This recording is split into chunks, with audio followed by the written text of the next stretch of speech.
There is an added bustle in the bistros and brasseries of the French capital, the places that define this city in the eyes of many.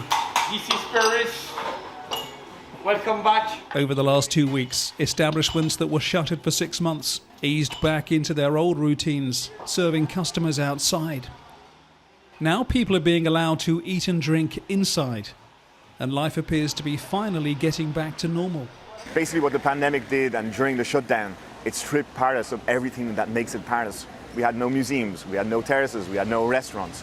But part of living in a big city as well is that it's tough and it brings its advantages. All of the advantages that Paris had to offer for the people who lived here, it was all gone. There are some restrictions. Customers who eat inside are going to have to scan a QR code with an app called Tous Anti-Covid, which means if there is another outbreak or infection, the government will know exactly who's been nearby and who has been exposed to the virus. COVID-19 cases have been falling in France since the beginning of April, while the vaccine program has been ramped up considerably. When cafes first opened 2 weeks ago, French President Emmanuel Macron was one of the first to grab a coffee and sit outdoors. His finance minister Bruno Le Maire went as far as saying cafe life was the art of living, but the French way.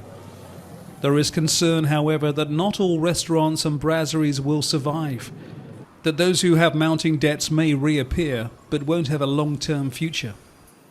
I know some restaurants that open the Saturday for lunch and they were closed on Saturday night for a year. So imagine opening a restaurant, on the first day you get a lockdown for a year. The industry is going to suffer a lot from that, and of course the small independent restaurants are the ones that are facing the more trouble in the coming months. Apart from cafes and restaurants now being allowed to open indoors as well as outside, the curfew moves from 9 until 11 at night, while tourists who've been fully vaccinated are slowly and carefully being allowed back into France. And for a city that is a magnet for visitors the world over, this is possibly the best news.